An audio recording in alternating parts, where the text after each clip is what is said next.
I believe that life, the purpose of it is to learn, and it is to struggle, and it is to suffer. And I don't think that we are put on the planet to be happy. I actually genuinely believe we are put on the planet to learn things and to struggle and to genuinely suffer. I think that life is suffering. And I'm not saying this in a negative way. I think that if you want to be any kind of man of caliber, your life needs to be full of suffering. If you don't have that story of pain, you don't have a story at all. It's just the way the world works. You're not going to be a credible man who is respected if you don't have a bunch of pain and problems in your past.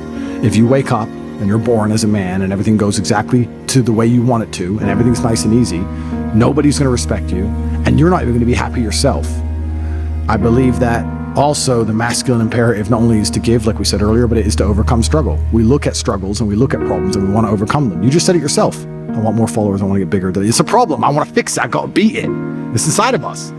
So I think that all these bad things that happen to us are actually a blessing. We should be glad for all of them. We should be proud for them. I think a lot of the problem with people, especially in the world today, is they misunderstand the difference between a dream and a plan.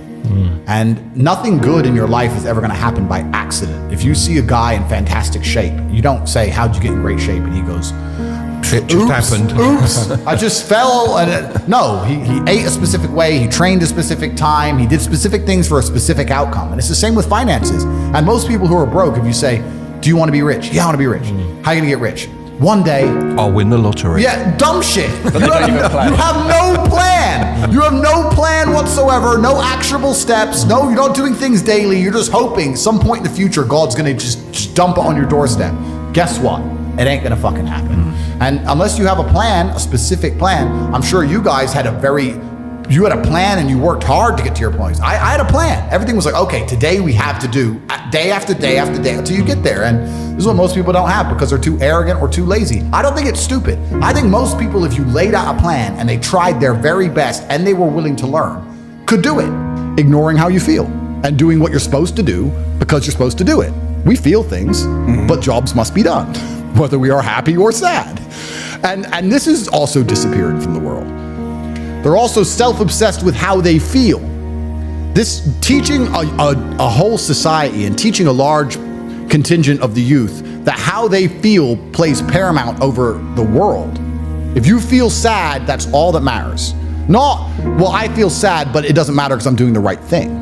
I feel depressed or I feel stressed, but it doesn't matter because I'm dedicating myself. No. What matters is how you feel right now, which means they only want to be happy all the time. And if you're going to only chase happiness and you don't have any particular skills, you're going to end up just chasing hedonism, and this is where you end up. And it's insanity. What's fun? And I'm saying doing what you're supposed to do and fulfilling your duty and being proud of yourself is fun.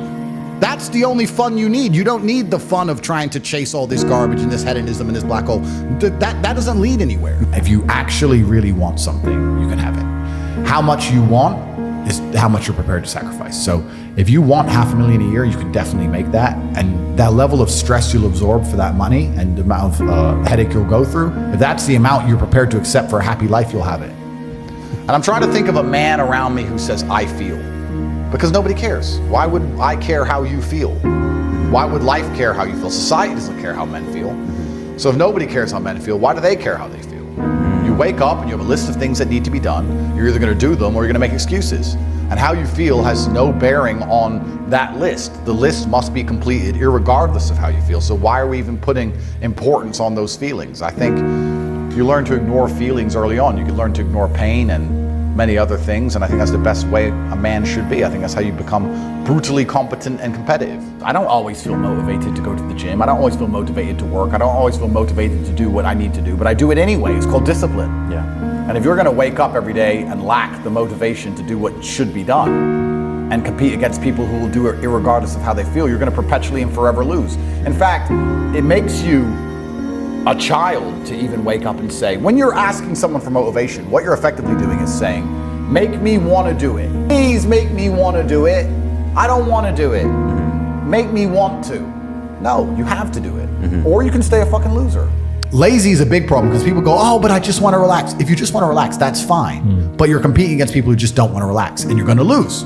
Like, I don't understand how people are functioning. If you're not thinking like me and you're going through life with any other mindset, you've been extremely fortunate that God smiled on you and allowed you to sit around most of the time doing jack shit, and you have yet to be punished for that. Yeah. I could never have lived that life. If I was a bit lazy or a bit, or I was a bit of a snake, or if I lied to people, I'd be dead by now. Yeah. Like, so a lot of these people are just absolutely and utterly blessed by God that they managed to go through life with such a non-competitive mindset and they still breathing. Like, I don't understand how people can think any other way. Yeah. I've spoken to dudes and like, I had a bad couple months. Why? Oh, my girl left me. You've wasted months? You've wasted months over some. Like, you had think of how much God loves you to have given you the grace and given you the opportunity to waste months of human time over some chick. Like, talk about blessed head to toe. If I waste months, empires are going to collapse. I'm going to end up in a cell or dead if I waste months. I have things to do every single day. I can't waste a second. Like, these people are just absolutely infinitely blessed, and their mindset is a product of that because they're spoiled children.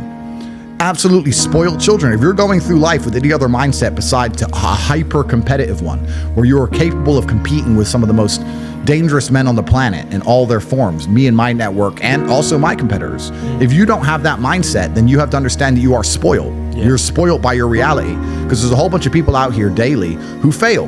There are men out here who fail daily, and they have yet to feel the true consequence for it. They fail to go to the gym when they know they should have gone to the gym. They fail because they forgot their keys and they took them 10 minutes to find them. They fail because they replied to a question they got sent on WhatsApp the wrong way. They fail because they didn't smile when they were supposed to. They didn't say please and thank you to that person who helped them. They fail because they didn't say hi to that girl who's looking at them out the corner of their eye. They just fail perpetually. They go through life missing every opportunity and just failing. And somehow we've built a society which is so soft and God is so giving and so graceful that they still have a place to eat and somewhere to sleep, and they're still surviving. That shows how nice God is. Yeah. Because before this society, truthfully, if you were that level of failure, you would be dead. Survival of the fittest. It's survival of the fittest. And none of these men out here are fit. No. Their mindset isn't fit. Their reality isn't fit. They're failures. They're failures. Yeah. And they're just failing every single day. And they'll go, but you know what, tomorrow I'll go to the gym. Yeah. You've been failing your whole life. That's all you've done is fail. And then you sit and wonder why people like me absolutely and utterly outcompete you. It is so easy to become a top tier male in the world today because the competition is so ridiculously low. There are 2% killers like me, and everybody else is amateur. Head to toe amateur. They can't even pay attention to anything. They can't try anything. They're amateurs. And it's really mind-blowing to me because I've tried with all of my computational power to imagine having a mindset different to mine. And I just can't see a reality worth having. I can't see a reality worth living. I can't see how you're going to build a life worth experiencing if you have any other mindset. I can't see it. Yeah. I've never met somebody with a fantastic life who did not completely and utterly believe in themselves. I've never seen somebody massively succeed and they didn't believe in themselves, ever. I've never seen somebody who just allows life to happen to them and become blown off course by some sadness, end up doing massively monumental and important things. I've never seen it. It's never happened. It does, and it's never going to happen. I think that you have to pre-decide, right? So even my level of wealth comes with enormous stress. Governments are after me. Like most people are not mentally prepared for the bullshit I go through. So the number one factor that's going to decide how successful you are as a person is your ability to absorb stress, your stress level. The better you are at dealing with stress, the more problems you can fix, the more money you're going to make.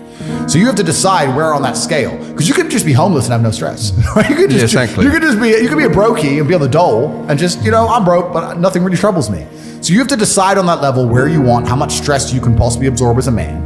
And then if you truly want that level, you're going to get it. I believe any man can make anything they want, depending. Any one of you here, I'd have no idea how much money you're making, but if you were to say, you know what, I'm throwing away my relationship, I'm throwing away my social life, and I'm going ham, I'm going nuts, and I don't care what they do to me, I'm gonna go and I'm gonna make it. You'd make a bunch of money, yes. But there's a bunch of garbage that comes with it. So you have to decide, right? So I think it's a conscious decision. Anybody can be as rich as they want to be. That's the true thing about it. Lazy because people just, but I need time to myself. But it's the evening. Or, it's hyper competitive. There are people who do not need times to themselves. There are people, there's an Indian in Islamabad, or there's a guy in Islamabad who'll do your job online for $3 an hour and he doesn't sleep.